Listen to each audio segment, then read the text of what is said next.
Hello CA foundation aspirants, welcome. मैं हूं CA Pranav पोपट और आपके लिए लेकर आया हूं एक बहुत ही important topic. The name is permutations and combinations. तो सीए फाउंडेशन पेपर नंबर 3 का जो पहला सेक्शन है दैट इज मैथमेटिक्स और रादर बिजनेस मैथमेटिक्स, उसके अंदर एक चैप्टर है सर जिसका नाम है परम्यूटेशंस एंड कॉम्बिनेशंस। और ये चैप्टर अपने आप में खुद तो इंपॉर्टेंट है ही, बट इसमें जो कॉन्सेप्ट्स हम लोग पढ़ते हैं वो हमको स्टैटिस्टिक्स के दूसरे चैप्टर्स में भी बहुत हेल्प करता है। इसलिए ये चैप्टर का इंपॉर्टेंस जो है वो बढ़ जाता है। It's a very practical chapter, very interesting chapter. बिल्कुल भी भाई इसको मिस करके नहीं जाने वाले हैं और बहुत अच्छे से पढ़ने वाले हैं और इसमें समय भी अच्छा खासा लगता है। ठीक है, चलिए तो शुरू करते हैं। सबसे पहले मैं जो अपने बारे में आपको बता देता हूं। So my name is Pranav Popat and I am a faculty for CA foundation paper 3 business mathematics, logical reasoning and statistics. अभी जो हम लोग टॉपिक पढ़ रहे हैं वो बिजनेस मैथमेटिक्स से बिलोंग करता है। ठीक है, और ये सारे उन बच्चों के लिए इंपॉर्टेंट है वीडियो जो नवंबर 2022 या उसके बाद कोई भी सीए फाउंडेशन की एग्जामिनेशन दे रहे हैं। ठीक है, अच्छा।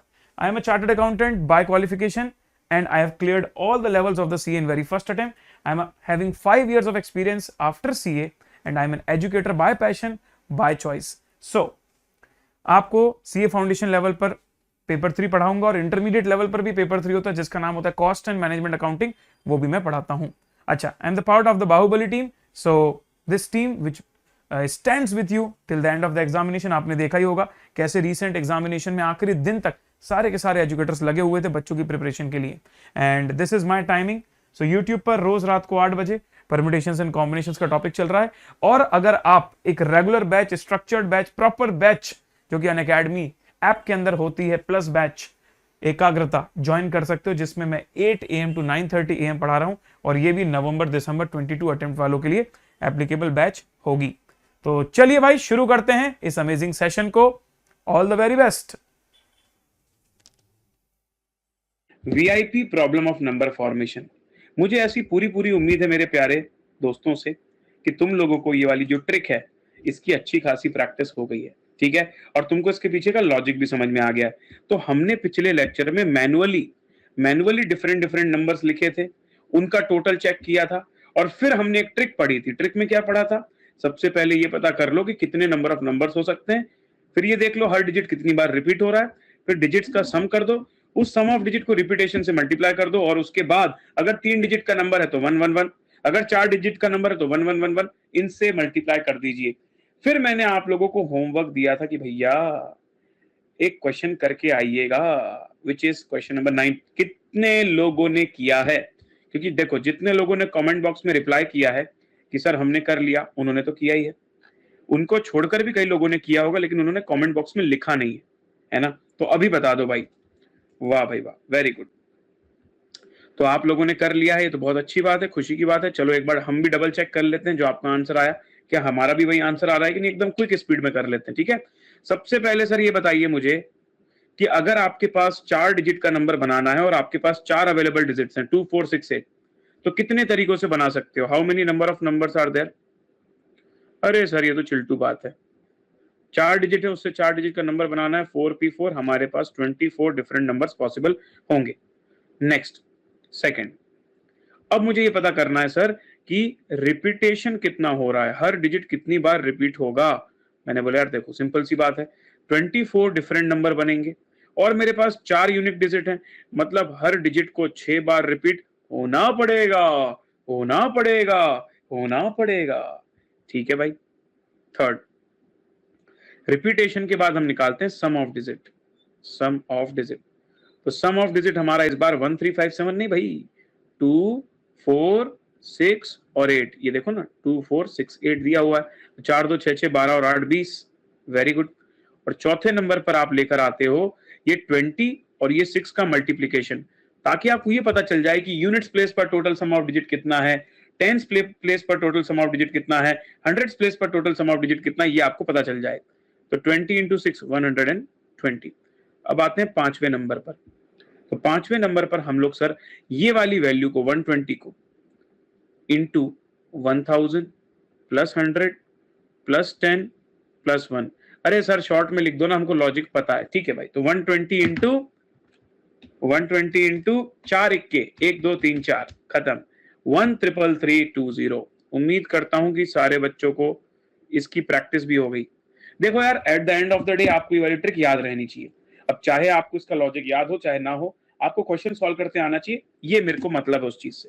मैंने पिछले मेथड में बहुत अच्छे से समझाया था, पिछले लेक्चर में। तो अगर किसी को ये प्रॉब्लम है कि सर पूरा फिर से बता दो कि ये कैसे वर्क करता है, this is not the right time. आप उसके लिए वो वाला 4th लेक्चर जाके रिपीट देख लीजिए, ठीक है। तो क्या आप लोग एक्साइटेड हो अगला टॉपिक पढ़ने के लिए? बताओ, है ना? हाँ सर, अगला टॉपिक पढ़ने के लिए हम लोग बिल्कुल एक्साइटेड। लेकिन उससे पहले मैं आप लोगों को कुछ और क्वेश्चंस होमवर्क दे रहा हूं आज के लिए, जो कि हम लोग अगले लेक्चर में डिस्कस करेंगे। तो आप लोग अपने नोटबुक में अभी के अभी होमवर्क लिख लीजिए। सबसे पहला क्वेश्चन है होमवर्क में, क्वेश्चन 20 ऑफ 5A। 5A का क्वेश्चन नंबर 20, ये डिजिट्स पर बेस्ड क्वेश्चन है। हमारा नंबर फॉर्मेशन का टॉपिक कंप्लीट हो गया है गाइस। नंबर फॉर्मेशन का टॉपिक हमारा कंप्लीट हो गया है। तो मैं उसके कुछ चुनिंदा बचे हुए 2-3 सवाल हैं, वो आपको होमवर्क में दे रहा हूं। तो 5A का क्वेश्चन 20, क्वेश्चन 21 और 5B का क्वेश्चन 9, 5B का क्वेश्चन 9, 5B का क्वेश्चन 10 और 5B का क्वेश्चन 30। ठीक है, ये और 5 क्वेश्चंस हैं जो आप ट्राई करके आइए, ताकि आपको भी तो पता चले कि आपको नंबर फॉर्मेशन में कितना बनने लगा है। तो एक्सरसाइज 5A के 2 क्वेश्चंस कौन कौन से भैया? एक्सरसाइज 5A के क्वेश्चन 20-21, क्वेश्चन 20-21 और एक्सरसाइज 5B के कितने क्वेश्चन भैया? एक्सरसाइज 5B के 13, 10 और 9, 9, 10, 13। तो कुल मिला के मैंने आपको 5 क्वेश्चंस आज होमवर्क दिए हैं। और मैं आपको ये भी बता दूं, ये बहुत इजी नहीं है, ये बहुत इजी नहीं है, ये आपको दिमाग लगाने में मजबूर करेंगे, लेकिन आपको मजा आएगा। ठीक है भाई, तो बढ़िया तरीके से करके आओ यार ये होमवर्क। और चलिए शुरू करते हैं अब हम लोग नेक्स्ट टॉपिक। जिस तरीके से आपने मेरे साथ एक टॉपिक पढ़ा जिसका नाम था नंबर फॉर्मेशन, तब मैंने स्टार्टिंग में आपको बताया था कि जब आप अपने डिजिट्स को अरेंज करते हो ना, तो आपको नंबर्स मिलते हैं। फॉर एग्जाम्पल, आपको मैंने 3 नंबर दिए थे 3 to 5, तो 3 to 5 से 325 भी बन सकता है, 253 भी बन सकता है, 235 भी बन सकता है। All these things are there. हाँ सर, बिल्कुल सही बात है। लेकिन अब मैं बात करने वाला हूं वर्ड की। यार वर्ड क्या है? दो चीज होती है, एक चीज होती है वर्ड, एक चीज होती है लेटर। तो लेटर्स को अरेंज करते हो तभी तो वर्ड बनते हैं। एग्री करते हो कि नहीं इस बात से? लेटर्स को अगर तुम अरेंज करोगे तो उसी से तो वर्ड्स बनते हैं ना ब्रो। लेटर को अरेंज किया, उसी से वर्ड बनते हैं। अब जैसे फॉर एग्जांपल मैं यहां पर तुमको बोलूं कि एक मेरे पास 3 लेटर्स हैं, ए, टी और सी, 3 लेटर्स हैं। तो ए टी सी से क्या क्या वर्ड बन सकते हैं? सर एक वर्ड तो बन सकता है एक्ट, एक वर्ड बन सकता है कैट। अब बच्चे बोलेंगे 2 ही तो वर्ड बनेंगे। यहां जब मैं वर्ड की बात कर रहा हूं, इसका मतलब ये नहीं कि उसका मीनिंग होना चाहिए, उसका प्रोनाउंसिएशन होना चाहिए। कोई भी टाइप का वर्ड बना दो, चाहे वो एग्जिस्ट करता हो चाहे ना करता हो। तो मैंने बोला सर ACT भी हो सकता है, ATC भी हो सकता है, CAT भी हो सकता है, CTA भी हो सकता है, TAC भी हो सकता है, TCA भी हो सकता है। तो क्या आपको समझ में आया? यहां पर मैं जब वर्ड की बात कर रहा हूं तो मेरा वर्ड से क्या तात्पर्य है? अरे यार रिप्लाई तो करो यार, कमेंट बॉक्स में क्या कर रहे हो भाई? हाँ, यूट्यूब वाले तो बकायदा रिप्लाई कर रहे हैं, स्पेशल वाले पता नहीं सो जाते हैं, क्या करते रहते हैं। ठीक है, ठीक है। तो हाँ सर, यहां पर हमारे पास बन गए 6 वर्ड्स। अब ये 6 वर्ड्स कहां से बन के निकले? अब कुछ बच्चे यहां पर धरने पर बैठ जाएंगे, कहेंगे अरे सर हमको तो इसमें 2 ही वर्ड नजर आ रहे हैं, बस ये ऐसा वर्ड तो हमने जीवन में कभी देखा ही नहीं है सर। ATC ये कौन सा वर्ड होता है? CTA ये कौन सा वर्ड होता है? TAC ये कौन सा वर्ड होता है? TC ये कौन सा वर्ड होता है? तो बेटा मैं आप लोगों को बता दूं, जब मैं वर्ड की बात कर रहा हूं तो यहां पर वर्ड का मतलब है it can be any word, any arrangement of the letter is called as word. Whether उस वर्ड का कोई मीनिंग निकलता हो चाहे ना निकलता हो, वेदर उस वर्ड का कोई प्रोनाउंसिएशन होता हो चाहे ना होता हो। तो अगर आपसे कोई पूछेगा यूजिंग द 3 लेटर्स ATC कितने नंबर ऑफ वर्ड्स बना सकते हो, तो आप आंसर क्या दोगे? 6। ठीक है, क्या आपको ये नहीं लगता कि ये परम्यूटेशन जैसे ही हो गया? कि जैसे आप डिजिट्स को अरेंज करके वर्ड नंबर बनाते थे, वैसे लेटर्स को अरेंज करके वर्ड बनाओगे। तो एक तरह से परम्यूटेशन निकालने जैसा हो गया कि मेरे पास 3 लेटर्स हैं और 3 लेटर का वर्ड बनाना है, तो 3p3 3 फैक्टोरियल आंसर इज 6। अरे हाँ यार, अरे हाँ यार, अरे हाँ यार, वाह क्या बात है। चलिए, तो अब मेरे साथ ये वाला पॉइंट पढ़िए जो मैं यहाँ पर लिखा हूं। क्या बोल रहे हैं यहाँ पर बोला जा रहा है sir, for the purpose of this chapter we will consider any arrangement of the letter as a word, word का कोई भी अरेंजमेंट जो है, लेटर का कोई भी अरेंजमेंट जो वो वर्ड कहलाता है, चाहे उसका कोई मीनिंग हो चाहे ना हो। ठीक है, ठीक है। तो as word is the arrangement of letter, we will use the permutations to know the number of possible words with the given letters. ठीक है सर, ये रहा आपके सामने सबसे पहला सवाल।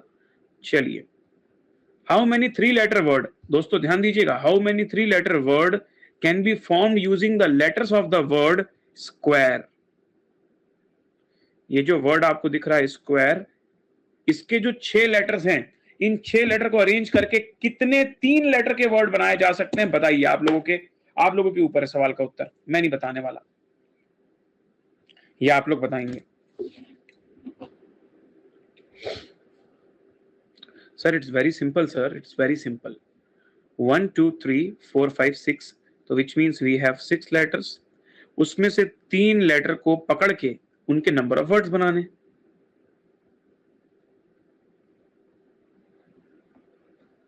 तो नंबर ऑफ वर्ड्स यहां पर हो जाएंगे 6p3, that is 6 into 5 into 4 आइला, 6 5 34 120। सही है ब्रो, ठीक है, सही है ना।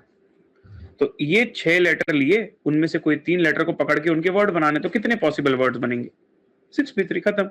तो नंबर के जैसा ही है बेटा, बिल्कुल नंबर के जैसा है। थोड़ी बहुत चीजें बदलेंगी, वो जब आगे आगे पहुंचेंगे ना तब पता चलेगा, बट अभी तो मैं बोलूंगा तो नंबर जैसा है। चलो एक और वर्ड है आपके पास, हेक्सागोन। इसको पकड़ के आपको फिर से 3 लेटर का वर्ड बनाना है। चलो बताओ कितने बनेंगे?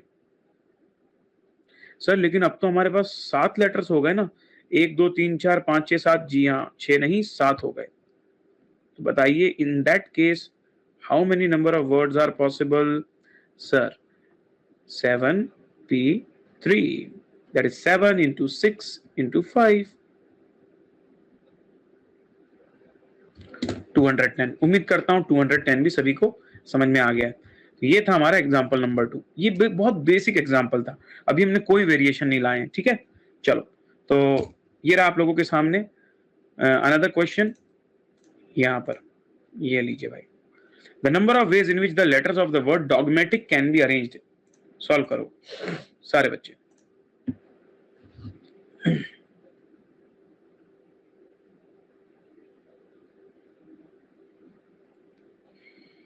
आपके पास एक वर्ड है जिसका नाम है डॉगमेटिक, और उस डॉगमेटिक की मदद से आपको ये नहीं बोला है कि कितने लेटर का वर्ड बनाना है। फिर क्या करूं सर, उसने तो बताया ही नहीं कितने लेटर का वर्ड बनाना है। अरे बहुत सिंपल है ब्रो, जब कुछ नहीं बोला तो जितने लेटर का वो वर्ड है उतने ही लेटर का एक और वर्ड बना लो ना।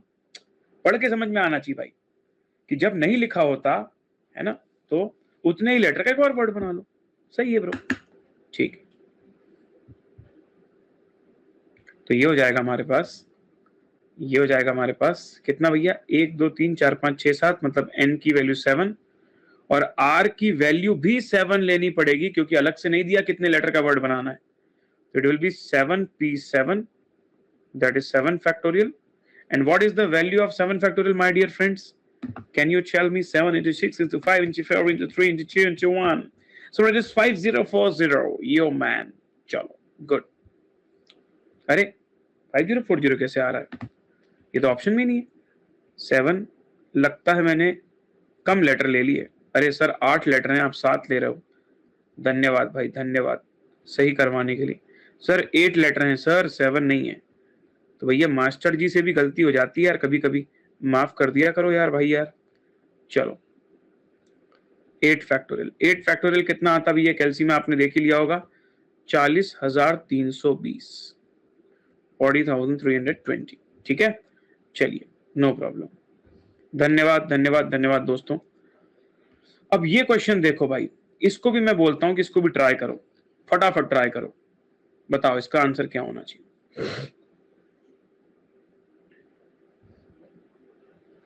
हे फातिमा, हेलो। ओके, कन्हैया भाई ने हमको माफ कर दिया, बहुत बहुत धन्यवाद कन्हैया आपका।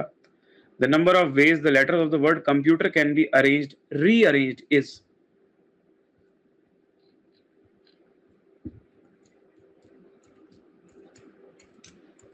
नहीं पीयूष भाई सच में गलती हो गई थी। तो सर देख के तो लग रहा है ये तो सेम आंसर आना चाहिए, जैसा पिछले वाले में आया था वही तो आना चाहिए ना भाई। क्यों? क्योंकि हमारे पास दिए हुए कितने letters, 1 2 3 4 5 6 7 8, we have 8 letters. Out of those 8 letters हमको 8 लेटर का ही वर्ड बनाना है, तो NPR 8P8 will be equals to 40,320। No problem. अब सुनो, अब सुनो, एक वर्ड दिया हुआ है रीअरेंज। कई बच्चों ने ऐसा रट लिया है, जो लोग ऑलरेडी पढ़ चुके हैं, कि जब रीअरेंज होता है तो -1 करना होता है। नहीं नहीं नहीं बेटा, ऐसा रटो मत, मेरे साथ लॉजिक समझो। क्योंकि कभी कभी रीअरेंज होता है तब भी -1 नहीं करना होता। कभी कभी ऐसा भी होगा कि रीअरेंज नहीं होगा तो भी -1। तो पहले तो ये समझो कि -1 का लोचा आया कहां से। Why option B is correct. ज्यादातर लोगों ने ऑप्शन ए लगाया, जो लोग पहली बार कर रहे हैं, तो वो परेशान है कि भैया क्यों क्यों सर क्यों, 40,320 सही तो था, आप क्यों गलत आंसर बोल रहे हो, उसको क्यों 319 को लगा रहे हो। तो पहले वो समझो, पहले एक्स्ट्रा ज्ञान की बात नहीं कर रहे अपन लोग। सुनिए, जब मैं तुमसे बोलता हूं कि कंप्यूटर के अंदर जितने भी लेटर्स हैं, COMPUTER 8 लेटर्स हैं, क्या उन 8 लेटर्स में जब तुम अरेंजमेंट्स करोगे तो क्या कंप्यूटर भी उसमें से कोई एक वर्ड होगा? टेल मी एवरीबॉडी, क्या कंप्यूटर अपने आप में भी एक वर्ड है? यस और नो में आंसर दो भैया लोग, बताइए। सर, अगर मैं अपने 8 लेटर्स को अरेंज करता हूं और बोलता हूं चलो डिफरेंट डिफरेंट पॉसिबल वर्ड्स बताओ, तो कंप्यूटर भी उसमें से कोई एक वर्ड होगा। तो क्या मैं ऐसा बोल सकता हूं कि out of 40,320 possible words, one of the word is computer itself? हाँ सर, बोल सकते हो आप, बिल्कुल बोल सकते हो। और क्योंकि उसने बोला था कि इस वर्ड को रीअरेंज करना है, मतलब ऑलरेडी जो वर्ड बना हुआ उसको मत काउंट करो, उसको छोड़कर नए कितने रीअरेंजमेंट्स होंगे वो बताओ। कितने लोगों की दिमाग की बत्ती जल रही है कि क्यों -1 कर रहे हो हम लोग यहाँ पर? Because of this word rearrange. Rearrange का मतलब है कि जो वर्ड एग्जिस्टिंग है कंप्यूटर, उसको रीशफल करो, उसको रीअरेंज करो, फिर बताओ कि नए कितने वर्ड्स बनेंगे। तो सर मैं बोलूंगा कि अगर टोटल पॉसिबल वर्ड्स 40,320 हैं, उसमें से एक वर्ड कंप्यूटर खुद है, तो उसको अगर हटा दोगे तो जो बचेंगे वो हो जाएंगे 40,390। टेल मी एवरीवन, कितने लोगों को ऑप्शन बी समझ में आया है? गिव मी थम्स अप, जल्दी जल्दी जल्दी जल्दी। दिमाग की बत्ती जल गई यूट्यूब? अरे ओ यूट्यूब, दिमाग की बत्ती जल गई? हाँ, फाइन, बहुत बढ़िया, लाजवाब। ठीक है, मुझे पता है कुछ लोग अभी भी बोलेंगे सर फिर से बता दो। आखिरी बार रिपीट कर रहा हूं, अच्छे से ध्यान से सुनना, ठीक है? फिर रिपीट नहीं करूंगा, ध्यान से एकदम आखिरी बार लिसन। कंप्यूटर वर्ड में जितने भी लेटर्स हैं उनको अरेंज करके नए वर्ड्स बनाने, लेकिन रीअरेंज वर्ड बोल दिया ना तो कंप्यूटर को छोड़ के, अगर बोला होता अरेंजमेंट्स तो कंप्यूटर में को भी काउंट कर लेता, पर न्यू अरेंजमेंट्स बोल रहा है। रीअरेंजमेंट मतलब कंप्यूटर को ही चेंज करके, तो कंप्यूटर वाला काउंट मत करो, उसको छोड़ के एक। आई होप क्लियर है, ठीक है। अब देखो भाई, इसमें वेरिएशन लेकर आते हैं। ये तो बहुत सिंपल से क्वेश्चंस थे, आपने आराम से कर लिया अभी जो हमने 3-4 क्वेश्चन किए, क्योंकि आप लोगों को ऑलरेडी बनता था ये वाला चीज। कौन सा वाला चीज? कि भैया हाँ, आपने नंबर फॉर्मेशन के टाइम में भी देखा था कि क्यों परम्यूटेशंस लग रहा है, तो उसको लेके मुझे प्रॉब्लम नहीं है। अब मैं लेकर आता हूं सर थोड़ा सा वेरिएशन। अब सुनिए दोस्तों, लेट्स से कि मैं आपको बोलता हूं कि आपके पास हैं कौन से लेटर। मान लीजिए आपके पास हैं ACXD, ये 4 लेटर हैं, और मैं आपसे बोलता हूं कि भाई बताओ number of possible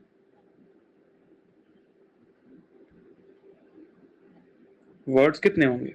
can you tell me guys, number of possible words कितने होंगे यूजिंग ACXD? बताओ भाई, बताओ बताओ बताओ।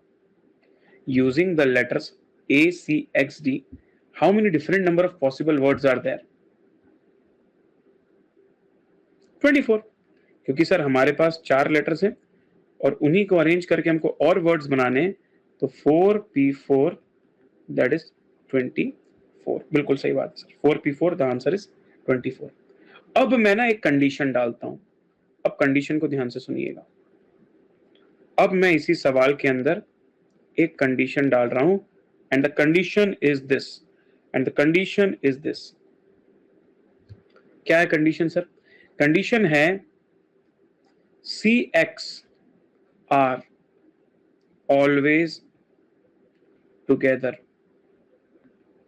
इसमें से जो भी अब तुम नए वर्ड्स बनाओगे ना, इसमें से तुम जो भी नए वर्ड्स बनाओगे उसमें तुमको ये इंश्योर करना है कि जो C और X है ना वो कभी भी अपनी जगह ना बदलें, मतलब साथ में रहें, दे आर ऑलवेज टुगेदर। जब तुम ACXD बना रहे थे, ACXD, तो उस समय क्या हो रहा था कि तुम C और X को ऐसे भी बना सकते थे, ADCX भी लिख सकते थे, लेकिन ACDX भी लिख सकते थे, मतलब उन्हें जुदा भी कर सकते थे। अरे मेरी बात ध्यान से सुनना भैया, उन्हें तुम जुदा भी कर सकते थे, लेकिन अब ऐसी कंडीशन डाल दी है मैंने कि ये जुदा नहीं होंगे। इन्होंने बोला हम बाजू बाजू में ही रहेंगे, तुमको किसी और को बदलना है बदलते रहो, हम अपनी जगह नहीं बदलेंगे, हम अपनी जगह नहीं बदलेंगे, ऐसा उन्होंने बोला भाई। तो फिर मैंने क्या बोला भाई, अगर तुम दोनों साथ में रहोगे तो फिर तुम दोनों को एक ही काउंट कर लेता हूं मैं, तुमको क्यों अलग अलग काउंट करूं? अगर तुम दोनों साथ में रहोगे तो तुम दोनों को एक ही काउंट कर लेता हूं। तो मैंने बोला देखो, एक वर्ड बन गया मेरा ACXD, एक वर्ड बन गया मेरा ADCX, एक वर्ड बन गया मेरा CXAD, एक वर्ड बन गया मेरा CXDA, एक वर्ड बन गया मेरा DACX, और एक वर्ड बन गया मेरा DAXC। अभी इतने काउंट करके कितने आ रहे हैं भाई? सिर्फ इतना काउंट करने से कितने आ रहे हैं? 6 आ रहे हैं। पहले मुझे ये बताइए, ये जो तुम्हारा 6 आया है, क्या तुम्हें ऐसा नहीं लग रहा कि ये सिर्फ नाम मात्र के अलग अलग हैं? देखा जाए तो वो एक ही हो गए, क्योंकि आपने उनको तो साथ में ही रखा हुआ है 6 के 6 अरेंजमेंट्स में। समझ रहे हो ना मेरी बात को? नाम मात्र के लिए अलग अलग हो गए, देखा जाए तो एक ही है भाई वो, क्योंकि तुमने उनको साथ में कर दिया ना। तो वो जब भी लेफ्ट में जा रहे हैं, जब भी राइट में जा रहे हैं, जब भी सेंटर में आ रहे हैं, साथ साथ साथ में ही है, वो साथ में ही है। ठीक है,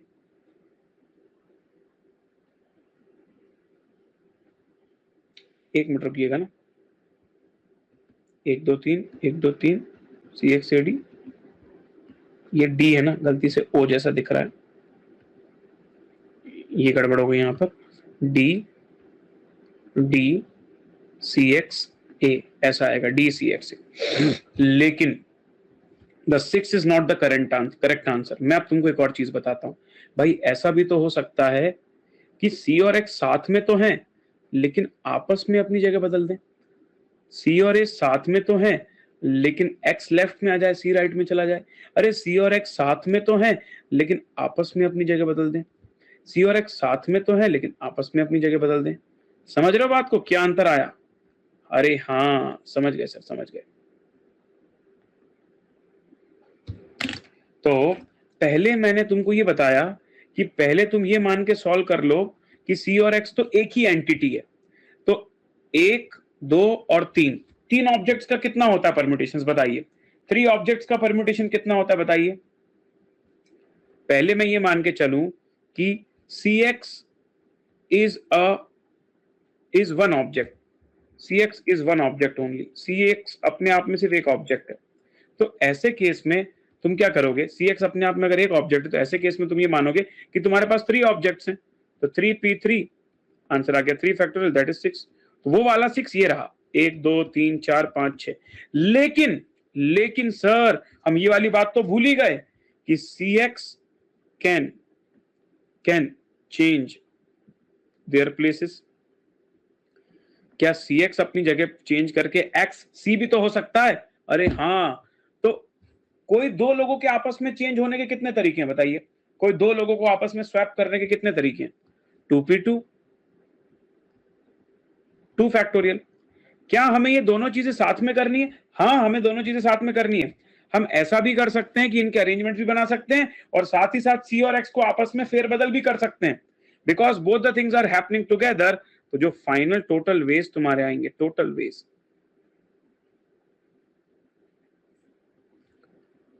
that will be 6 into 2, that is 12 ways। समझ में आ रही बात? चलिए अब मैं उसको समझाता हूं अच्छे से। निशिता बेटा प्रॉब्लम नहीं है, समझाता हूं, डिटेल में समझाता हूं, ठीक है? ध्यान से सुनिएगा। So listen to me very carefully again guys. जब भी कभी तुम्हारे पास क्वेश्चन में ऐसा बोल दे कि ये 2 ऑब्जेक्ट्स को साथ में रखना है, तो थोड़ी देर के लिए मान लो कि वो एक ही ऑब्जेक्ट है, ठीक है? तो अगर मैं थोड़ी देर के लिए मान लूं कि एक ऑब्जेक्ट है A, एक ऑब्जेक्ट है डी और एक ऑब्जेक्ट है सी एक्स। तो बताओ तीन लोगों का अरेंजमेंट कितना फैक्टोरियल होता है? 3 फैक्टोरियल, 6 हो गया। फिर तुम्हें याद आना चाहिए कि अरे ये दोनों भी तो आपस में अपनी जगह बदल सकते हैं। कितने वेज में? 2 वेज में। अच्छा सर, तो एक टास्क ये हो गया, दूसरा टास्क ये हो गया, और हमको दोनों टास्क साथ में करने हैं, तो 6 इंटू 2 12 वेज। इसलिए देखो ना आपका फाइनल आंसर 1 2 3 4 5 6 7 8 9 10 11 12। तो मेरी बात ध्यान से समझिए सारे बच्चे, अगर कोई कंडीशन नहीं थी तो आंसर था 24, कोई कंडीशन नहीं थी तो आंसर था 24, अगर बोल दिया कि सी और एक्स साथ में रहेंगे तो आंसर आ रहा है 12। तो क्या मेरे साथ समझ गए भैया, कंडीशन लगाने के बाद कैसे वाला काम हो जाता है? ठीक है, ओके। अब सुनिए भाई, डॉली कुमारी, एडिशनल क्वेश्चन बैंक की टेंशन मत लीजिए बिल्कुल भी, ठीक है?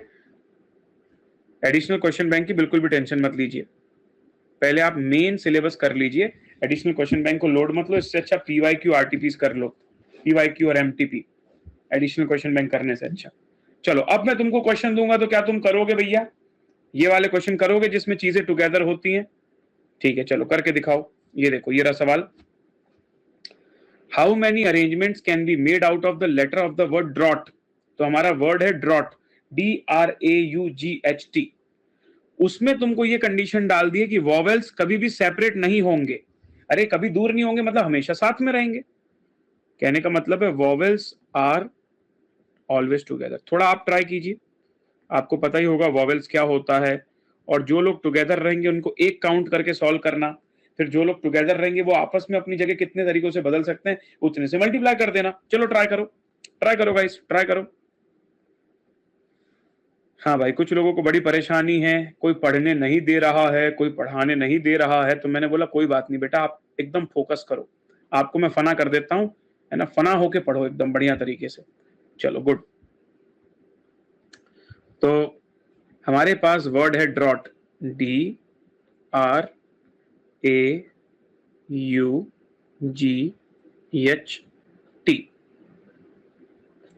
DRAUGHT।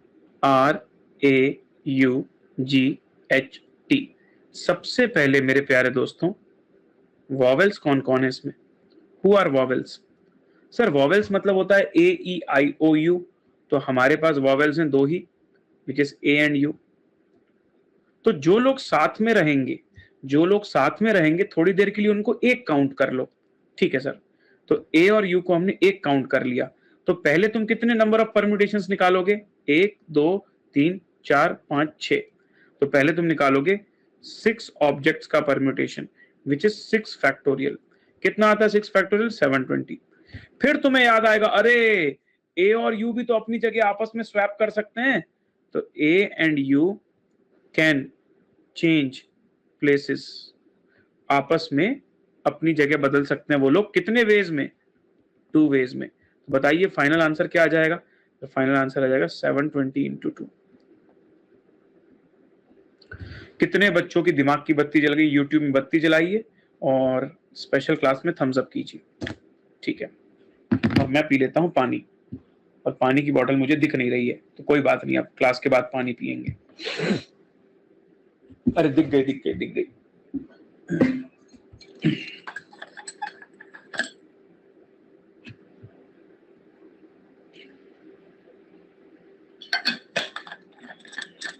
ओके खुशी, बाय बाय। चलिए now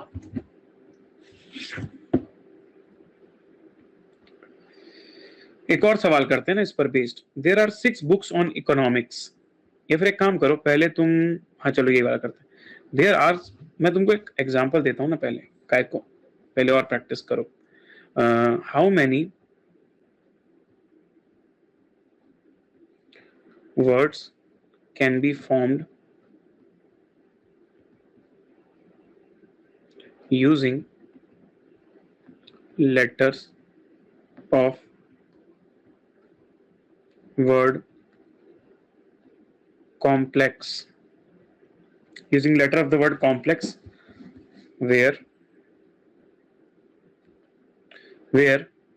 M, P and X are always together। सवाल पढ़ लिया सबने? तुमको ये बताना है कि कितने वर्ड्स बन सकते हैं using letters of the word complex. Complex जो वर्ड है ना, उससे कितने डिफरेंट डिफरेंट वर्ड्स बना सकते हो, ये मानते हुए कि जो तुम्हारे 3 लेटर हैं एम, पी और एक्स, ये हमेशा साथ में रहेंगे। एम, पी और एक्स ये हमेशा साथ में रहेंगे।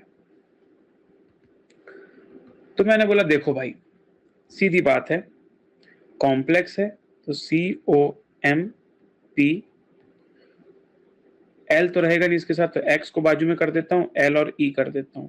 मैंने बोला ये 3 लोग जो है ना, ये 3 लोग MPX ये साथ में ही रहेंगे चाहे कुछ भी हो जाए। तो मैंने बोला इनको अभी के लिए सिर्फ एक काउंट करो आप, सिर्फ एक। तो कितने ऑब्जेक्ट्स हो गए, कितने ऑब्जेक्ट्स हो गए, 1 2 3 4 5, 5 ऑब्जेक्ट्स। 5 ऑब्जेक्ट्स का permutation 5 factorial that is 120 ways. उसके बाद जो तुम्हारे एम, पी और एक्स है, क्या वो अपनी जगह आपस में बदल सकते हैं? Sir M, P, X can change places in how many ways? 3 लोग हैं तो 3 फैक्टोरियल, 6 वेज। तो फाइनल आंसर क्या आ जाएगा टोटल वेज?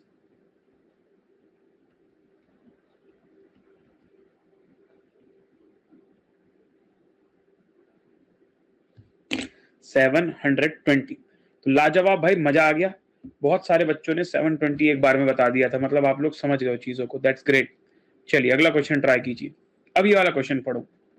सर हमारे पास बहुत सारी बुक्स रखी हुई हैं, जिसमें से कि 6 बुक इकोनॉमिक्स की हैं, 3 बुक्स हमारी मैथ्स की हैं, 2 बुक्स हमारी अकाउंट्स की हैं। तो कितने तरीकों से, इन हाउ मेनी वेज आप उन्हें शेल्फ में जमा सकते हो इन सच अ वे कि जो सेम सब्जेक्ट की बुक है ना वो साथ में रहनी चाहिए। जो भी सेम सब्जेक्ट की बुक है ना उनको साथ साथ में रखना भाई, अलग अलग मत करना ब्रो। जो भी सेम सब्जेक्ट की बुक्स हैं उनको साथ साथ में रखिएगा।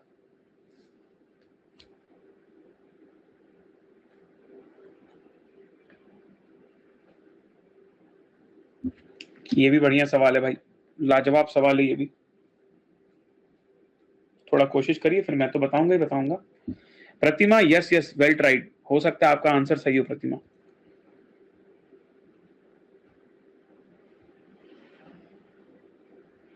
YouTube वाले क्या कंजूसी करते हैं यार, वीडियो को लाइक भी नहीं करते।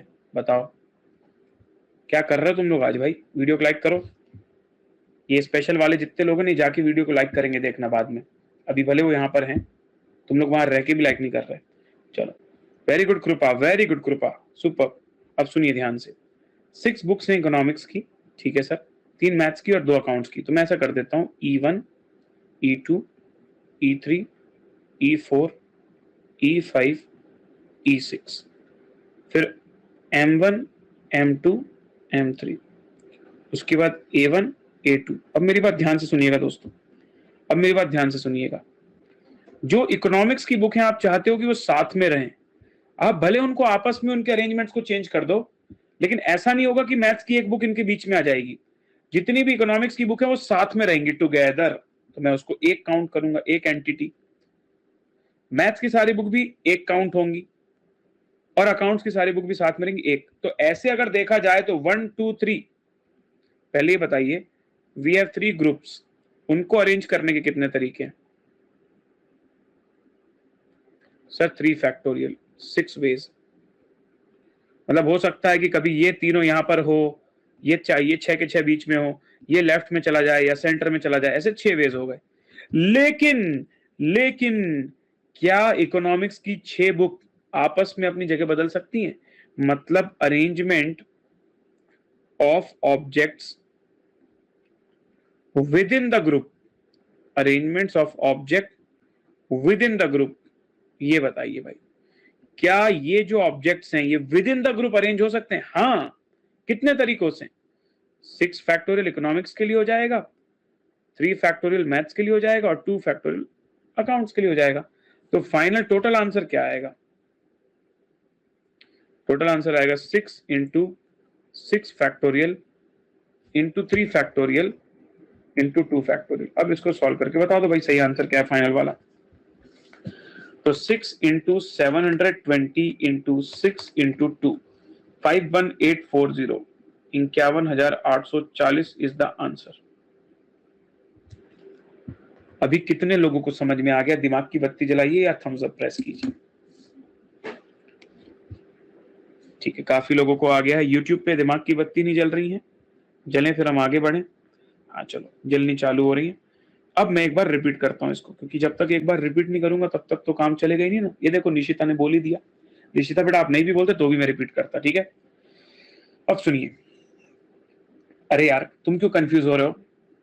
है पिछले के जैसा ही, बस थोड़ी सी चीज ध्यान रखना जो मैं बताने जा रहा हूँ।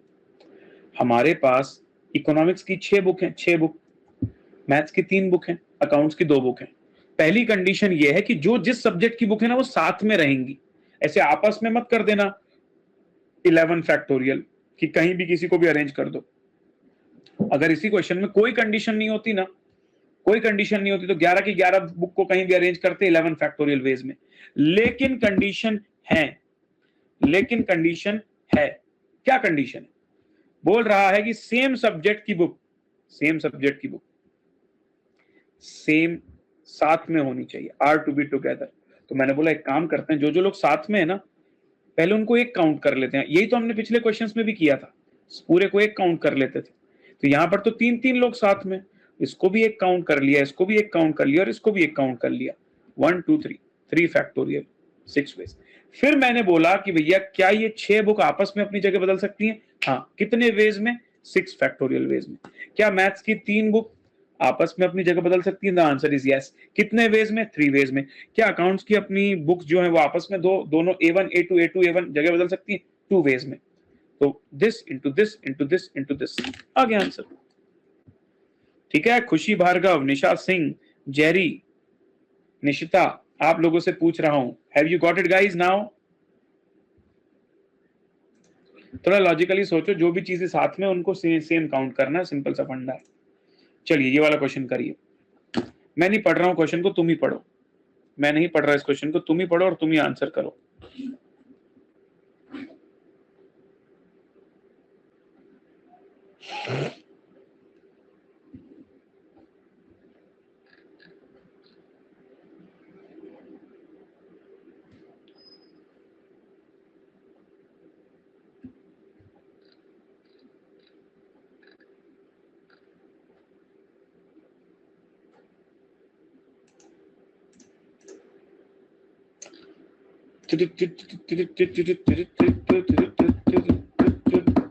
कोई कहे कहता रहे कितना भी हमको दीवाना। Very good very good very good, क्या बात है, क्या बात है। हो जब सांस है आवाज है फिर किस लिए हिचकिचाना। अब लो भाई, कन्हैया कुमार, वेल ट्राइड यार, वेल ट्राइड। अब देखो यार सर, इसमें बड़ा अजीब है, समझ में नहीं आ रहा। हमारा जो आंसर आ रहा है वो तो ऑप्शन में है ही नहीं सर। हमारा जो आंसर आना चाहिए वो तो ऑप्शन में है ही नहीं। क्यों? ट्रायंगल वर्ड है, हाँ ट्रायंगल वर्ड है, TRIANGLE। उसमें से बोल रहा है कि इस तरीके से अरेंजमेंट्स करो कि एंगल साथ में रहें। मतलब ये जो एंगल है ना, एंगल ANGLE साथ में रहने चाहिए। तो मैंने बोला 1 2 3 4, 4 फैक्टोरियल इनटू एंगल के लेटर अपनी जगह आपस में बदल सकते हैं 5 फैक्टोरियल वेज में। मैंने तो सोचा ऐसा करना चाहिए था। तो 120 इंटू 24, मेरा आंसर तो 2880 आया। कन्हैया कुमार का यही आंसर आया था और उसमें कोई प्रॉब्लम नहीं अगर आपका ये आंसर आया था तो। अगर ये आया था आंसर तो कोई प्रॉब्लम नहीं है, फिर भी आपने आंसर डाला ऑप्शन में, बहुत अच्छी बात है। लेकिन सर पॉइंट ये है कि क्यों नहीं है ये सही आंसर, क्यों नहीं है ये सही आंसर? अब सुनिए और ध्यान से लैंग्वेज को पढ़िएगा क्वेश्चन की। The number of ways the letters of the word triangle to be arranged so that the word angle will always present is. आप इस तरीके से वर्ड्स बनाइए कि उन नए वर्ड्स में पूरा का पूरा जो एंगल है वो प्रेजेंट रहना चाहिए। क्या ऐसा लिखा है क्वेश्चन में कि ANGLE शुड बी टुगेदर? नहीं, ऐसा तो कहीं नहीं बोला कि ANGLE शुड बी टुगेदर, ऐसा तो बिल्कुल भी नहीं बोला। उसने बोला पूरा का पूरा एंगल प्रेजेंट होना चाहिए, एंगल। अब मुझे बताइए, जो भी तुम्हें वर्ड्स बनाने अगर उसमें एंगल का एंगल पूरा प्रेजेंट होना चाहिए तो ऐसे केस में क्या मैं एंगल्स के पांचों लेटर को अरेंज कर सकता हूं आपस में? टेल मी यस और नो। अरे सोचो भाई, सोचो, जल्दी सोचो। अगर पूरा का पूरा एंगल वर्ड वैसा ही रहना चाहिए, फ्रीज रहना चाहिए, फ्रीज, तो फिर तो तुम उसको अरेंज ही नहीं कर सकते। और जब अरेंज कर ही नहीं सकते तो फिर 5 फैक्टोरियल लेने का तो कोई मतलब ही नहीं ना ब्रो। और जब 5 फैक्टोरियल लेने का कोई मतलब नहीं है तो सही आंसर क्या आ जाएगा? देखो यार, चाहता तो मैं सीधे 24 बता देता, लेकिन मैं चाहता था कि पहले आपको दिमाग से 2880 वाला डिलीट करवाऊं, तभी तो समझ पाओगे कि 24 वाला क्यों सही है। तो लैंग्वेज में मैटर कर जाता है। अगर ऐसा बोला होता ना कि ANGLE शुड बी टुगेदर, तो 2880 सही आंसर होता, पर ऐसा नहीं बोला। क्वेश्चन ने ऐसा नहीं बोला कि ANGLE should be together. Question ने बोला angle word, the word angle should be present. जो नए वर्ड्स बनेंगे उसमें एंगल वर्ड प्रेजेंट होना चाहिए। तो मैंने बोला ऐसे में तो फिर एंगल साथ में भी है और फ्रीज भी है, वो आपस में अपनी जगह नहीं बदल सकता। आई होप ये बात समझ में आ गई है। दिमाग की बत्ती एंड थम्स अप एक बार और। Very good. तो ये था हमारा question number 22। Let's go to question number 15। ये क्वेश्चन आप लोगों से बन जाएगा दोस्तों, ऐसी मुझे उम्मीद है। चलिए ट्राई कीजिए। The number of arrangements of letters in the word failure so that vowels are always together. अब तो बनेगा सबसे, अब तो सभी से बनेगा ब्रो, आराम से बनेगा अब तो। अरे हम लोगों की ठोकर में है ये जमाना,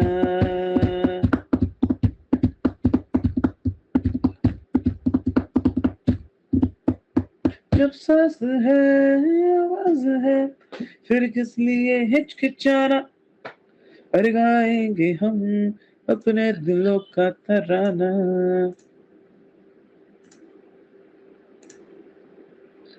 बन गया? Very good Anjali, very good, super. चलिए, बहुत सिंपल था सर। हमारे पास वर्ड दिया हुआ है फेलियर, FAILURE। फेलियर में बोल रहा है कि वॉवेल्स साथ में होने चाहिए, तो A, I और U ये तीनों साथ में होने चाहिए। तो मैंने बोला इन तीनों को तो मैं एक ही काउंट करूंगा, तो बच जाएंगे 1 2 3 4 और 5। AIU को एक काउंट किया और बाकी बचे 4, तो टोटल हो गए 5। तो पहले कर दूंगा 5 फैक्टोरियल। और अब बताइए क्या AI और U अपनी जगह बदल सकते हैं? हाँ, अब तो बदल सकते हैं। अभी किसने मना किया? ऐसा थोड़ी बोला है कि AIU as a word present होना चाहिए। हाँ, तो AIU अपनी जगह बदल सकते हैं 3 फैक्टोरियल। तो 120, अरे 120 कहां से आ गया? अरे ई को लेना ही भूल गए सर आप। 4 वॉवेल्स है ना, आई एम सॉरी, 4 वॉवेल्स है भाई। AIU नहीं, AIUE है, 4 वॉवेल्स। तो ऐसे देखूं तो 1 2 3 4, बस 4 ही तो है। क्यों? क्योंकि सर AIUE चारों साथ में रहेंगे, और अगर AIUE साथ में रहेंगे तो वो कॉन्सोनेंट कितने बच गए? FLR। तो काउंटिंग हो गई 1 2 3 4, तो ये हो जाएगा 4 फैक्टोरियल। अब बताइए मुझे, क्या चारों के चारों वॉवेल्स अपनी जगह बदल सकते हैं with in them, with in the group? हाँ, दैट इज ऑल्सो 4 फैक्टोरियल। तो 24 इंटू 24, द सही उत्तर इज 576 पुत्र। अरे सही उत्तर क्या है पुत्र? 576। ठीक है, ये हो गया ऑप्शन ए। बढ़िया सर, क्लियर है, नो प्रॉब्लम। तो 4 वॉवेल्स थे, चारों के चारों वॉवेल्स साथ में होने चाहिए, और उसके बाद बोल रहा है कि विद इन उनको भी तुम बांट सकते हो। मतलब सेम टू सेम क्वेश्चन है जैसा हमने किए थे। कृपया सारे क्वेश्चंस वैरायटी लाऊंगा मैं, टेंशन मत लेना आप। अच्छा दोस्तों, मुझे एक बात बताना ना, विजुअलाइजेशन करना, बाकी सब छोड़ो। जो मैं विजुअलाइज करवाने जा रहा हूं उसको विजुअलाइज करना।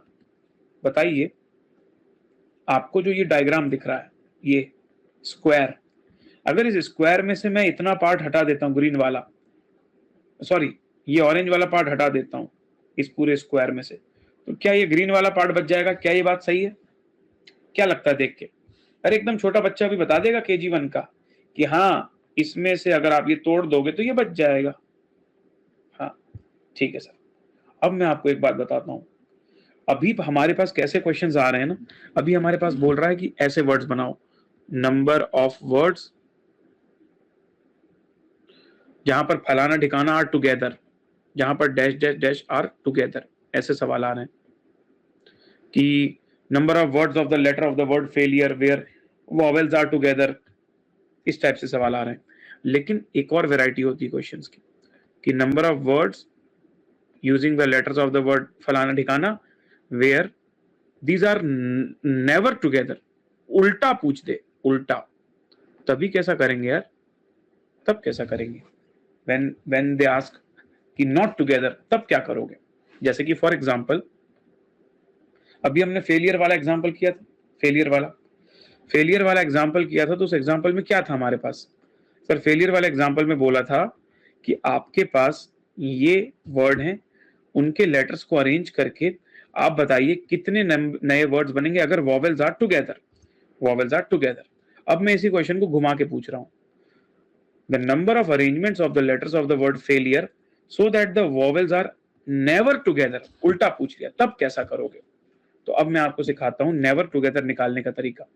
पहले बता देता हूं, नेवर टुगेदर निकालने के लिए डायरेक्ट मत करना, घुमा के करना पड़ेगा। सबसे पहले मुझे ये बताइए दोस्तों, what are the total number of words using failure without any condition? मान लो क्वेश्चन में कोई कंडीशन होती नहीं टुगेदर वुगेदर वाली, और बस मैं तुमको बोल देता कि यार ये फेलियर वर्ड है, अपन को इसको अरेंज करके बताना है कितने नंबर ऑफ वेज बनेंगे, मतलब total number of veg without any condition कितना आएगा बताओ? सर 1 2 3 4 5 6 7 7 फैक्टोरियल, मतलब कितना? 7 फैक्टोरियल मतलब कितना भाई? 5040। अच्छा, अभी आपने मेरे साथ निकाला था number of ways when vowels are together. इन्हीं में अगर मैं तुमसे पूछ लूं what are the number of ways when vowels are together, तो ऐसे केस में क्या होगा? व्हेन वॉवेल्स आर टुगेदर, तो ये आपने आंसर मेरे साथ निकाला था कि जब वॉवेल्स टुगेदर होंगे तो सही आंसर आएगा 576। आया था? कैसे निकाला था सर आपने? अरे वो चारों ऑब्जेक्ट्स को हमने एक साथ कर दिया था, तो अलग अलग 4 ग्रुप हो गए थे, और फिर बोला था कि वो चारों ए आई यू आपस में भी अपनी जगह बदल सकते हैं, 4 फैक्टोरियल। तो बताइए, ये तुम्हारा टोटल रेक्टेंगल है और ये तुम्हारा साइड वाला ट्राइंगल। तो अगर तुमसे मैं बोलूं भाई टोटल रेक्टेंगल में से ये वाला ट्राइंगल हटा दो इतना, तो क्या बच जाएगा? इसी का उल्टा बच जाएगा, which is number of ways when vowels are never together. Bro, never together. अच्छा, ओके, तो ये हो जाएगा आपका 5040। क्या आपको लॉजिकल नहीं लग रहा है यार ये, कि जब मुझसे ये पूछा था कि साथ में रहने चाहिए तो मैंने नंबर ऑफ वेज बता दिए थे 576, तो अब उसका उल्टा पूछ रहा है कि साथ में नहीं रहने चाहिए, तो टोटल में से वो वाले वेज माइनस कर दिए, तो साथ में नहीं रहने के वेज आ गए। अब फिर से इस डायग्राम को देखो, फिर से इस एग्जाम्पल को देखो और मुझे बताओ क्या दिमाग की बत्ती जली? तो अगर आपके पास कभी ऐसा सवाल आ जाए जब आपसे ये बोल दे when some of the letters और the things are never together, तो आप पहले टोटल वेज निकालिए और वेज ऑफ ऑलवेज टुगेदर उसमें से माइनस कर दीजिए, तो अपने आप जो बैलेंसिंग बचेगा वो कहला जाएगा वेज ऑफ नेवर टुगेदर। उम्मीद करता हूं सारे बच्चों को ये वाली बात समझ में आ गई है। Yo man, yo man, yo man, बढ़िया, वेरी गुड। चलिए, हाँ, ऑल चैलेंजर बिल्कुल सही बोल रहा है। ऑल चैलेंजर बोल रहा है कि सर मुझे सेट्स का वो कॉम्प्लीमेंट्री वाला कॉन्सेप्ट याद आ गया। बिल्कुल सही बात है। यूनिवर्सल सेट में एक सेट पी होता था, तो सेट पी को छोड़कर जितने भी ऑब्जेक्ट्स बचते थे उन्हें हम सेट पी कॉम्प्लीमेंट्री बोलते थे। करेक्ट है? चलो, तो कॉम्प्लीमेंट्री निकालने के लिए भी टोटल में से उसको माइनस करते थे, वैसी वाली बात है भाई, बिल्कुल सही बात है। चलो, अच्छा, आज मैं आप लोगों को एक चैलेंज देता हूं कि आज मैं 15 मिनट ज्यादा क्लास लेने वाला हूं, मतलब वर्ड फॉर्मेशन अच्छे से समझा के आगे बढ़ूंगा। कितने बच्चों में हिम्मत और है 15 मिनट पढ़ने की? बताओ, है दम? बिल्कुल सर, है दम, बढ़िया। तो लेट्स डू इट फर्दर, क्योंकि मैं चाहता हूं ये फ्लो बरकरार रहे और कर लेते हैं इसको। Sir 10 examination papers are arranged in such a way, 10 अलग अलग पेपर्स हैं, 10 एग्जामिनेशन पेपर्स, उनको इस तरीके से अरेंज करना है कि best and the worst paper never come together. अच्छा, क्या आप लोगों को थोड़ी बेसिक इंग्लिश आती है? जैसे जब हम गुड बोलते तो गुड बेटर बेस्ट, जो पार्टिसिपल्स होते हैं क्या बोलते हैं, मेरे को भी उतनी इंग्लिश नहीं आती, बट गुड बेटर बेस्ट का मतलब क्या होता है? प्रेजेंट फॉर्म, ऐसा फॉर्म बोलते हैं ना, form of words, good better best. और बैड वर्स वर्स्ट होता है ना, bad worse worst, good better best. तो जब कहीं तुम्हारे पास बेस्ट वर्ड लिखा हो तो बेस्ट में तो एक ही आता है ना, ऐसा थोड़ी बोलते हैं कि A is best than B. कभी तुमने ऐसा पढ़ा है A is best than B? A is better than B होता है ना। तो बेस्ट हमेशा एक ही होता है, सुपरलेटिव डिग्री, हाँ, कंपैरेटिव सुपरलेटिव, बिल्कुल सही बात। तो बेस्ट सिर्फ एक होता है, और वर्स्ट की भी अगर मैं बात करूं तो वर्स्ट भी सिर्फ एक होता है ना, वर्स्ट भी एक होता है, वो कंपैरेटिव नहीं, वो सुपरलेटिव है। अब मैं तुमसे ये बोल रहा हूं कि मान लो तुम्हारे पास एग्जाम में 10 पेपर हैं, 10 question paper, paper 1, paper 2, paper 3, paper 4, paper 5, paper 6, paper 7, paper 8, paper 9, paper 10, और तुमसे बोल रहा है कि इसमें से कोई एक बेस्ट पेपर है। बेस्ट मतलब किसी भी नजरिए से हो सकता है, स्टूडेंट के नजरिए से बेस्ट होगी, वो सबसे इजी आता है, और एक इसमें से सबसे टफ बनाया जाएगा। तो 10 पेपर होने वाले आपके, 10 में से कोई एक पेपर बहुत इजी बनेगा, मान लेता हूं 5वें नंबर का, तो स्टूडेंट के लिए वो बेस्ट हो गया। और मान लो कि 6वें नंबर का सबसे वर्स्ट बनने वाला है, सबसे टफ, तो एग्जामिनेशन वाले क्या करेंगे, बोलेंगे कि पहले 5वें नंबर का पेपर एकदम इजी वाला दे देते हैं, बच्चे खुश हो जाएंगे, फिर एकदम से टफ वाला डाल देंगे। लो, लेकिन एग्जामिनेशन कमेटी ने डिसाइड किया कि नहीं भाई, ऐसा नहीं करना है, कुछ भी हो जाए ऐसा नहीं करना है, नहीं तो बहुत सारे बच्चे फेल हो जाएंगे। बोले नहीं, बेस्ट और वर्स्ट को साथ साथ में मत रखो। तो जिस भी को बेस्ट और वर्स्ट बना रहे हो, जैसे भी अरेंज कर रहे हो तुम तुम्हारे पेपर्स को, एग्जामिनेशन में सब्जेक्ट्स को, वर्स्ट वाला और बेस्ट वाला बाजू बाजू में मत रखना भैया, वर्स्ट वाला और बेस्ट वाला बाजू बाजू में मत रखना, गलत बात है यार, जान लोगे क्या बच्चों की? ठीक है। तो कितने लोगों को तो पहले सवाल समझ में आया, क्योंकि सवाल समझने में चैलेंज था यहाँ पर।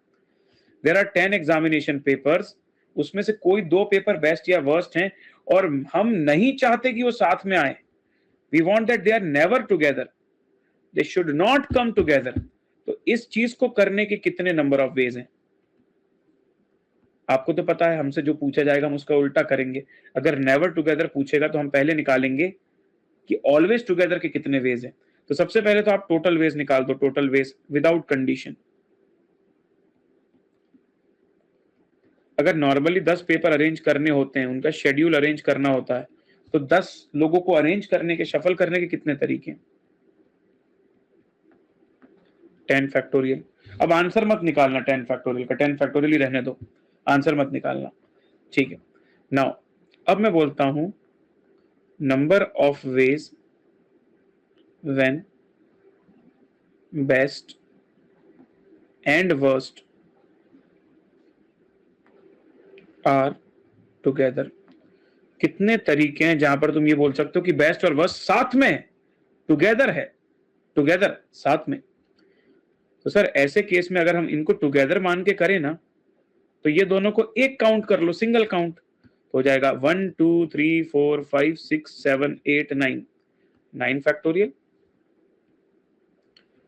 अच्छा, बट ये दोनों तो अपने आजू बाजू जगह बदल सकते हैं ना, कि हो सकता है कि P5 पहले आ जाए, P6 बाद में जाए, वर्स्ट पहले आ जाए, बेस्ट बाद में जाए, या बेस्ट पहले आ जाए, वर्स्ट बाद में जाए। हाँ, 2 फैक्टोरियल, तो ये आ गया 2 इंटू 9 फैक्टोरियल। चलिए, नो प्रॉब्लम, 2 इंटू 9 फैक्टोरियल। अगला, how many number of ways when both, मतलब बेस्ट और वर्स्ट, आर नॉट टुगेदर। तो अब अगर आपसे कोई पूछे कि उल्टा बताइए तो क्या होगा, तो सर उल्टा हो जाएगा 10 फैक्टोरियल माइनस 2 इंटू 9 फैक्टोरियल। अच्छा, क्या आप 10 फैक्टोरियल को 10 इंटू 9 फैक्टोरियल लिख सकते हो? 10 into 9 factorial minus 2 into 9 factorial, हाँ, 9 फैक्टोरियल कॉमन लूंगा तो अंदर बच जाएगा 10 माइनस 2, मतलब 8 into 9 factorial is my answer, option C. तो मजेदार था, हो सकता है आपको एक बार में ना आया हो, तो चिंता क्यों करते हो, अपन बैठे ना इधर, अपन रिपीट कराएगा ना, टेंशन क्यों लेता है भाई तू, अभी एक ही बार बताया हूं, ठीक है। अब ध्यान से सुनना फिर से, हमारे पास एग्जामिनेशन के 10 अलग अलग पेपर्स हैं, सीबीएसई के पास 10 पेपर हैं, उन्हें उस 10 पेपर को अरेंज करना है कि कौन सा पेपर पहले करवाएं, कौन सा बाद में करवाएं, सब्जेक्ट नंबर 4 को पहले रखें, किसको बाद में रखें, शेड्यूल बना रहे हैं, शेड्यूल। उसमें एग्जामिनेशन कमेटी ने डिसाइड किया भैया कैसा भी शेड्यूल बना दो, कुछ भी हो जाए शेड्यूल बना दो, लेकिन एक बात ध्यान रखो कि उस शेड्यूल के अंदर जो बेस्ट वाला पेपर होगा, जो बच्चों के लिए सबसे बेस्ट है, और जो सबसे खराब है वर्स्ट, उनको बाजू बाजू में मत रखना भाई, बाजू बाजू में मत रखना, बहुत परेशानी हो जाएगी, they should never be together. तो मैंने बोला कोई बात नहीं, 10 ऑब्जेक्ट है, 10 ऑब्जेक्ट में से जो 2 ऑब्जेक्ट्स हैं जो साथ में नहीं रहने चाहिए, पहले ये मान के निकाल देता हूं कि मान लो वो साथ में है, मान लो वो साथ में है तो उनको एक काउंट करूंगा, तो 1 2 3 4 5 6 7 8 9 आया, 9 एक कम हो गया टोटल वेज में से, 9 फैक्टोरियल। लेकिन क्योंकि वो जो 2 लोग साथ में है वो आपस में अपनी जगह बदल सकते हैं 2 फैक्टोरियल वेज में, तो 9 फैक्टोरियल मेरे को 2 फैक्टोरियल भी मल्टीप्लाई करना पड़ा। ये हो गया number of ways when best and worst are together. अब उसका उल्टा, when they are not together, तो कोई बात नहीं, तो क्या करो आप, आपके जो टोटल वेज हैं, टोटल विदाउट कंडीशन वाले, उसमें से ये वाले वेज माइनस कर दो, साथ में रहने वाले, तो जो बच जाएगा वो कहला जाएगा तुम्हारा when they are not together. अब बताइए कितने लोगों को क्लियर हुआ है, गिव मी थम्स अप।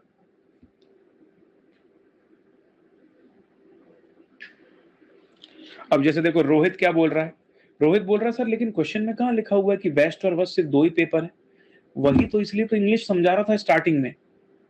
कितने बच्चों को ये डाउट है कि बेस्ट और वर्स्ट 2 ही कैसे हुए, अरे भाई बेस्ट एक ही होता है, best word is superlative degree, for a group of objects best can only one, worst can only one, समझ रहे हो बात को। तो अगर बेस्ट भी कोई एक है, वर्स्ट भी कोई एक है, तो दोनों मिला के 2 हुए ना, ऐसा थोड़ी होगा 3-3 बेस्ट होंगे, 4-4 बेस्ट होंगे, best is only one in the group, समझ गए, गॉट इट एवरीवन। बेस्ट वाला डाउट गया, चलो आगे बढ़ता हूं मैं, let's go to the next one, ठीक है सर। उसी तरह का सवाल है, लेकिन इस बार क्वेश्चन में n की वैल्यू ना देकर n लिख दिया है, पढ़ते हैं इसको, पढ़ते हैं साथ मिलकर।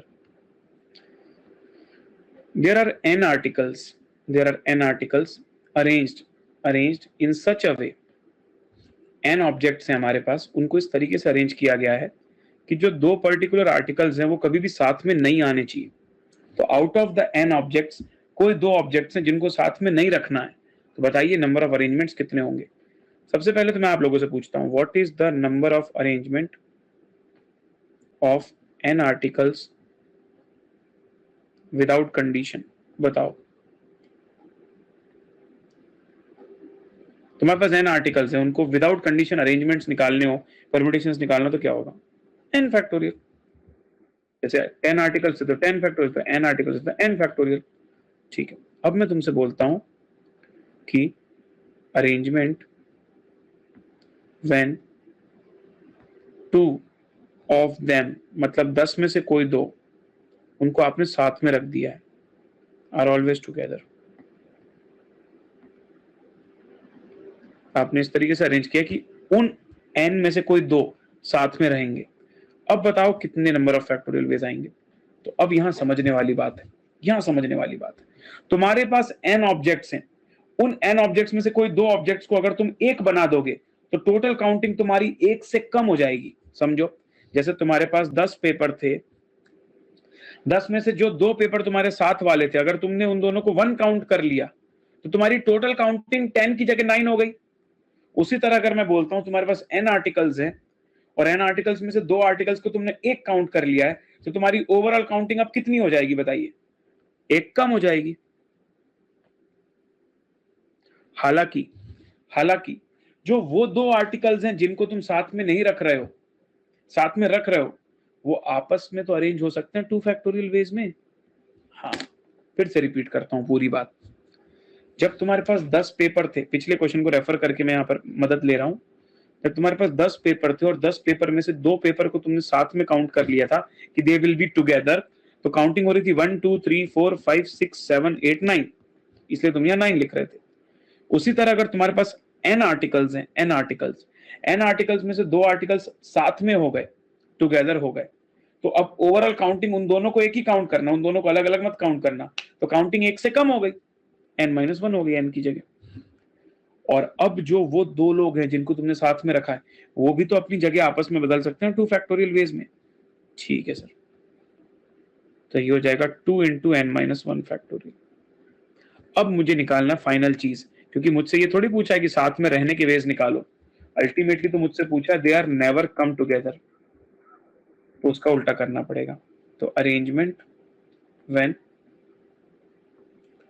Both of them are never together या नॉट टुगेदर, तो ये हो जाएगा सर हमारा टोटल n फैक्टोरियल, ये टोटल है, इसमें से माइनस कर दो 2 into n-1 factorial. n factorial को मैं लिख सकता हूं n इंटू n-1 फैक्टोरियल, ये हो जाएगा 2 into n-1 factorial. n-1 factorial को कॉमन ले लूंगा, अंदर बच जाएगा n-2, अल्टीमेटली तुम्हारे पास होगा n-2 into n-1 factorial, that is option A. समझ रहे हो? n-1 फैक्टोरियल कॉमन आ गया दोनों में, ब्रैकेट के बाहर आ गया n-2, that's it, option A. तो समझने की कोशिश करिए आपने क्या हुआ यहाँ पर। जो पिछला क्वेश्चन था ना, पिछला क्वेश्चन में एक्चुअल डेटा ले लिया था कि 10 चीजें, उसके अगले क्वेश्चन में क्वेश्चन सेम है, बिल्कुल सेम है, लेकिन 10 लिखने की जगह n लिख दिया। तो अब हमने इसको फॉर्मूला फॉर्मेट में किया है, rather than giving the answer in the form of number, we have given our answer in the form of n. That was the logic here. एक बार और रिपीट कर देता हूं, हमारे पास n आर्टिकल्स थे, उनको अरेंज करने के टोटल वेज कितने विदाउट कंडीशन, n फैक्टोरियल, उसमें से 2 साथ में रहें, इसके नंबर ऑफ वेज कितने सर? अगर आप 10 में से 2, n में से 2 लोगों को साथ में कर दोगे, वो दोनों की काउंटिंग कम हो जाएगी, 2 की जगह 1 हो जाएगी, तो ओवरऑल काउंटिंग भी 1 से कम हो जाएगी, n-1 फैक्टर। हाँ, लेकिन वो जो 2 लोग हैं वो आपस में अपनी जगह बदल सकते हैं, तो इंटू 2 फैक्टोरियल, ये भी ठीक है, तो 2 इंटू n-1 फैक्टोरियल। फिर arrangement when both of them are never together, वो साथ में ना रहें, तो क्या कर लेंगे उसके लिए, टोटल वेज में से साथ में रहने वाले वेज माइनस कर देंगे।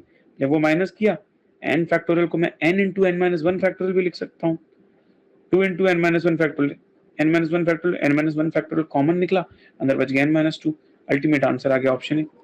एक बार यूट्यूब वाले बच्चे लाइव चैट में दिमाग की बत्ती स्पेशल वाले थम्स अप कर दो भाई, अगर समझ में आ गई बात तो। ठीक है, वेरी गुड खुशी, वेरी गुड पीयूष। निशा बेटा एक बार थोड़ा सा पीछे जाके एक बार रिपीट करके देख लो आप, ठीक है, 2 बार बता दिया हूं, शांत दिमाग से करोगे तो बन जाएगा आपसे भी, ठीक है। अब देखो एक और अगला question, if the letters of the word daughter are to be arrange, daughter word को अरेंज करना है सच दैट कि जो वॉवेल्स है ना, वॉवेल्स वो ऑड प्लेसेस को ऑक्यूपाई करेंगे। एक और नई वैरायटी आई। अभिषेक बेटा मैंने रिपीट कर दिया, वीडियो को पीछे जाके देख लो एक बार और, है ना, बार बार रिपीट करने से सेंस नहीं बनेगा। If the letters of the word daughter are to be arrange so that vowels occupy the odd places, vowels जो है वो ऑड प्लेसेस को ऑक्यूपाई करें। क्या मतलब है सर इसका? सबसे पहले मुझे बताइए, डॉटर वर्ड है और अगर उसको अरेंज करके वर्ड बनाना है तो कितने लेटर का वर्ड कहलाया, कितनी प्लेसेस होंगी सर? 1 2 3 4 5 6 7 8,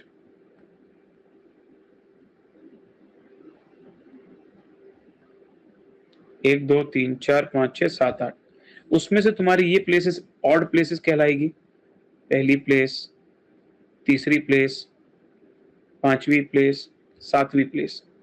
क्या आपको समझ में आ रहा है ऑड प्लेसेस का मतलब? आपका जो 8 लेटर का वर्ड बन रहा है उसकी पहली, तीसरी, 5वीं और 7वीं जगह ऑड प्लेस कहलाएगी। अच्छा, इसमें से वॉवेल्स कितने हैं डॉटर में? डॉटर वर्ड में वॉवेल है ए यू ई, बस आई गेस ए यू ई, बस ये 3 वॉवेल्स हैं। अब जब तुमसे कभी भी ऐसा पूछ ले ना,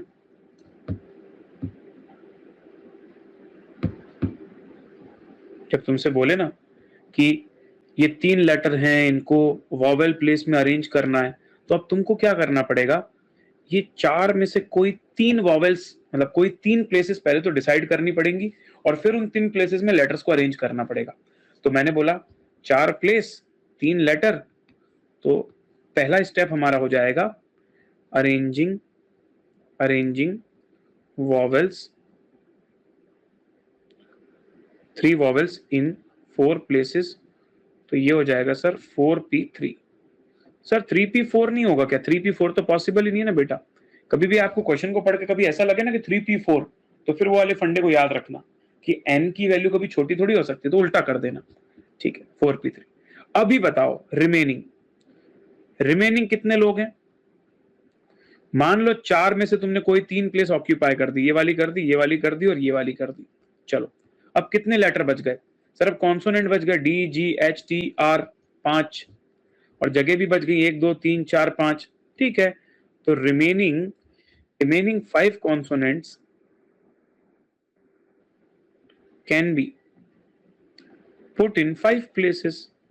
तो उन 5 कॉन्सोनेंट को 5 प्लेसेस पर डालने के कितने अरेंजमेंट्स होंगे? 5p5, 120 veg. तो बताइए टोटल वेज कितने हो जाएंगे? क्योंकि मेरे को पूरा वर्ड एक साथ बनाना है, मतलब ये दोनों टास्क साथ में करने, तो 24 इंटू 120, 2880 वेज। क्यों भाई, मजा आ रहा है कि नहीं परम्यूटेशंस में? कुछ बच्चे तो गिव अप मार रहे हैं, लेकिन काफी बच्चे अच्छी मेहनत कर रहे हैं। I am so happy to see you guys, बहुत अच्छी बात है। गुड गुड गुड गुड, कोशिश करो भाई, आराम से बनेगा, क्यों नहीं बनेगा? इतना प्यार से तो कर रहे हैं हम लोग, आराम आराम हौले हौले से। ओके सर, तो एक बार रिपीट कर देता हूँ। डॉटर वर्ड था, डॉटर वर्ड में 8 लेटर थे। आपको बोल रहा था कि आपको नया वर्ड बनाना है जिसमें कि ऑड प्लेसेस में वॉवेल्स को रख दो। तो मैंने बोला देखो 4 ऑड प्लेसेस है, 4 वॉवेल तो मेरे पास है नहीं, तो 4 में से कोई 3 जगह तो मैं वॉवेल डाल दूंगा, लेकिन उसके बाद जो 5 खाली जगह बचेंगी उसमें तो कॉन्सोनेंट ही आएंगे। तो पहले मैंने 4 में से कोई 3 जगह में अरेंजमेंट कर डाला, फिर 5 प्लेसेस बच गई, 5 कॉन्सोनेंट बच गया, 5p5 कर दिया, 24 इंटू 120, आंसर खत्म, डन, आराम से, प्यार से एकदम। अब ये वाला क्वेश्चन 18 देखो, आपको याद है वो हम लोग नंबर फॉर्मेशन में क्वेश्चन करते थे कि हमारा नंबर 3000 से बड़ा होना चाहिए या 5000 से बड़ा होना चाहिए, तो हम वो डब्बे डब्बे वाले फॉर्मेट में क्वेश्चन को करते थे, डब्बे डब्बे वाले फॉर्मेट में। वैसा यहां करना है। देखो, the number of arrangements in which the letters of the word Monday be arranged so that the words thus formed begin with M and do not end with N। आपको ऐसे मंडे से words बनाने हैं 6 digits के, 6 letters के, 6 letters का word बनाना है, 1 2 3 4 5 6, क्योंकि मंडे में भी 6 लेटर हैं।